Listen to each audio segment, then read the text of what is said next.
te amo, ó Deus, ergo meu louvor,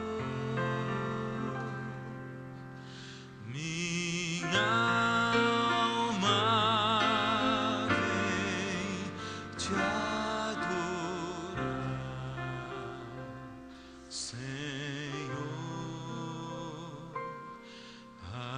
aceita, pois, esse meu louvor como gratidão por teu grande amor.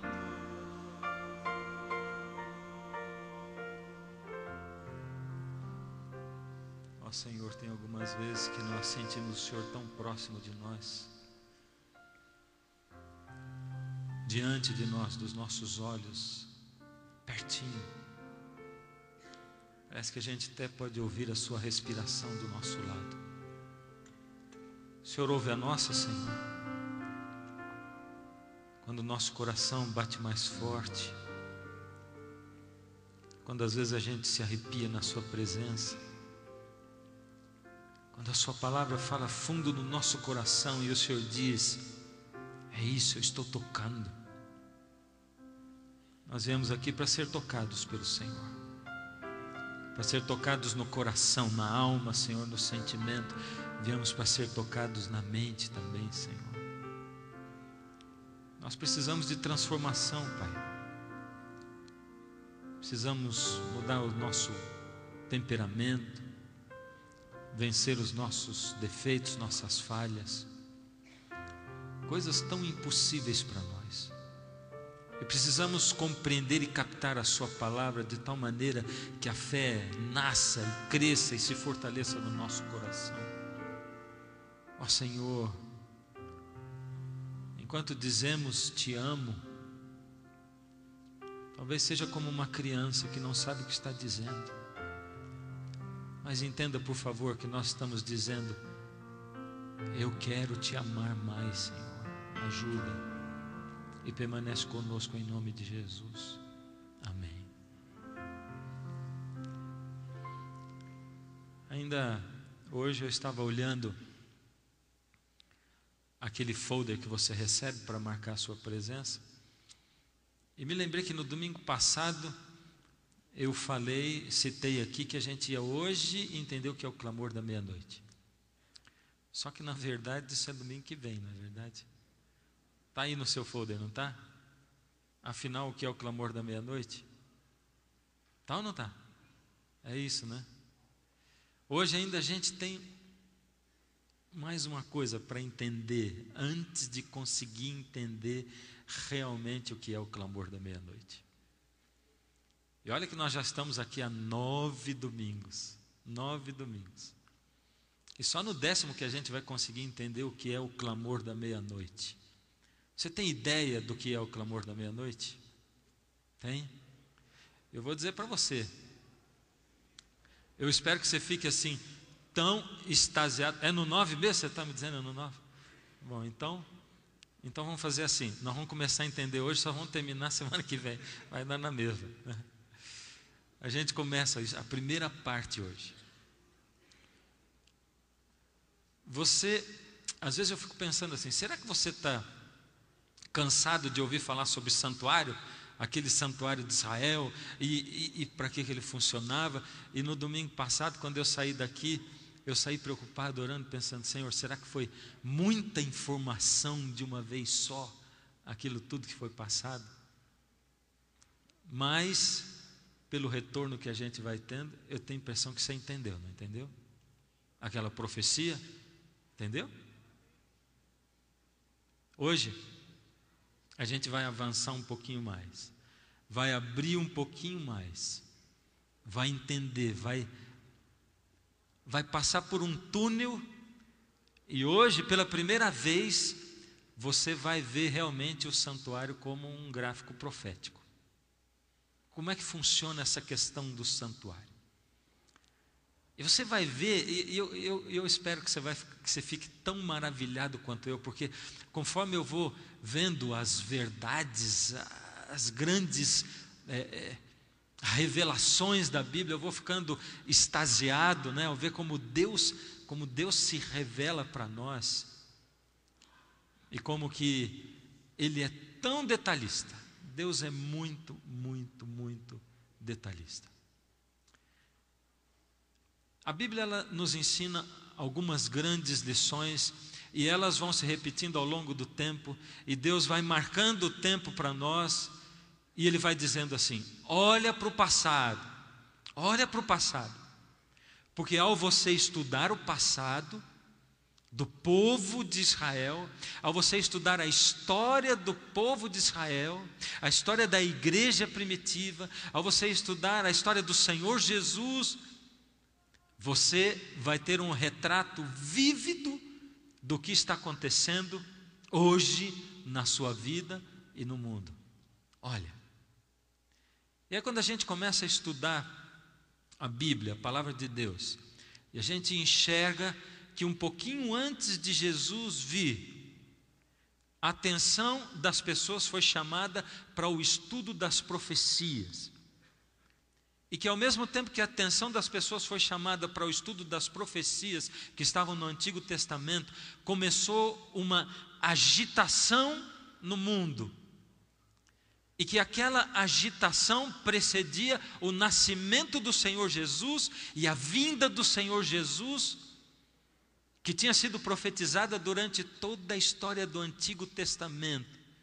E eu fico pensando assim, imagina só, durante tanto tempo, durante 4.000 anos quase, esperado o nascimento do Cordeiro de Deus que tira o pecado do mundo. Durante quase 4.000 anos de história desse mundo, desse planeta, as pessoas que tinham conhecimento e que entravam em contato com a Escritura, sabiam que um dia o Messias viria, o Deus feito homem, para morrer no lugar da raça humana e de todo aquele que nele cresce. Como diz João 3,16, que a gente não cansa de repetir aqui, porque Deus amou o mundo tanto, de tal maneira, que deu seu Filho unigênito para que todo que nele crê não morra, mas tenha vida eterna. Deus quer a vida eterna para quem mesmo? Para todo mundo, mas só vai receber aquele que nele crê. Então Deus deseja que a gente entre em contato com a palavra. Só que o inimigo de Deus, o inimigo nosso, ele é esperto e astuto. E ele é estudante assíduo da palavra de Deus. Ele conhece as Escrituras. E ele sabe o momento em que as profecias estão para se cumprir, não esquece isso. E como ele sabe o momento em que as profecias estão para se cumprir, um pouquinho antes, ele já vai criando situações para fazer com que as pessoas descreiam quando as profecias se cumprem. Por isso que quando Deus fala da volta de Jesus, que vai acontecer daqui a pouco, a palavra de Deus diz assim: olha só, o inimigo vai tentar enganar as pessoas de tal maneira que, se possível, ele vai enganar até os próprios escolhidos. As pessoas que escolheram Deus, que têm a mente fixada em Deus, que têm o coração com Deus, as pessoas com boas intenções, as pessoas esforçadas, as pessoas que vão à igreja, as pessoas que pregam o Evangelho. Esses são os alvos principais do inimigo de Deus. Então, um pouco antes de Jesus nascer, aquela agitação, o estudo das profecias, o comentário dos mestres do mundo religioso, do povo de Deus, do povo de Israel, e de repente começaram a surgir falsos messias, vários deles. De vez em quando surgia um homem dizendo que era o Messias, e a coisa mais interessante é que ele era acompanhado de discípulos. Os judeus iam, acabavam com a festa, davam um jeito de dar um sumiço com o tal do falso Messias, e o que acontecia com o movimento? Acabava. Sem o líder, acabava. Acontece que com Jesus foi diferente. Não só porque Jesus era diferente, ele era o próprio Messias, ele era o Deus feito homem, mas porque quando Jesus morreu, o que aconteceu com o cristianismo? Ao invés de ele morrer, aí é que ele cresceu, aí é que ele se multiplicou, aí que ele ganhou força, ao ponto de nós vermos o cristianismo como ele é hoje. Mas quando Jesus nasceu, e eu citei para vocês a semana passada, tinha mais animais assistindo ao nascimento de Jesus do que gente, do que ser humano, embora estivesse profetizado. E eu fico bobo de ver como nós, seres humanos, somos capazes de estudar a Bíblia, estudar as Escrituras, e de nós como igreja, seja igreja, qualquer igreja católica, batista, presbiteriana, adventista, nós achamos que sabemos como as profecias vão se cumprir e como elas vão se desenrolar no mundo, fazemos as nossas ideias e nós juntamos as nossas tradições humanas com falsas expectativas, porque nós criamos as nossas próprias falsas expectativas, e a gente põe assim, um pacote, né? Quando a profecia se cumprir vai ser desse jeito. E eu estou falando para vocês aqui, vocês de qualquer religião, estou falando para mim mesmo, como se eu olhasse no espelho. Estou falando para você, membro da igreja adventista, você membro da minha igreja, estou falando você, membro de qualquer seita. Se você tem uma ideia pré-fixada de como as profecias vão se cumprir nesse mundo, não do que Deus revelou. Deus revela tal profecia, tá bom, está revelado, é isso, não tem como ter dúvida. Mas como ela vai se desenrolar, como vão ser os detalhes, Deus não revela exatamente como elas vão ser assim. Então eu tenho que ficar prestando atenção, porque eu só sei que a profecia se cumpriu quando ela se cumpriu. Antes de cumprir, eu não sei. Eu tenho que estudar a Escritura, estudar a palavra de Deus e ficar com os olhos atentos naquilo que está acontecendo e tomando lugar no mundo.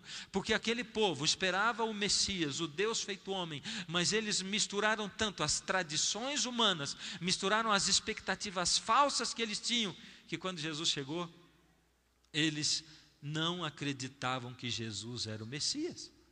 Eles não conseguiam acreditar naquilo, embora Jesus fizesse todos os milagres que ele fez, embora Jesus ressuscitasse mortos. E quando eu leio lá em João 11, a ressurreição de Lázaro, e diz assim que ele já estava cheirando mal, quando diz assim, remova a pedra, Senhor, mas já cheira mal, porque já faz 4 dias que morreu. E o povo todo sabia que fazia 4 dias, e avisaram Jesus. E quando Jesus diz assim, Lázaro vem para fora, e o Lázaro vem para fora, e diz assim que se maravilharam, e no final termina dizendo assim, e muitos creram nele. Muitos? Meu Deus do céu. Aí é que eu fico pensando, eu fico meio desanimado de pregar.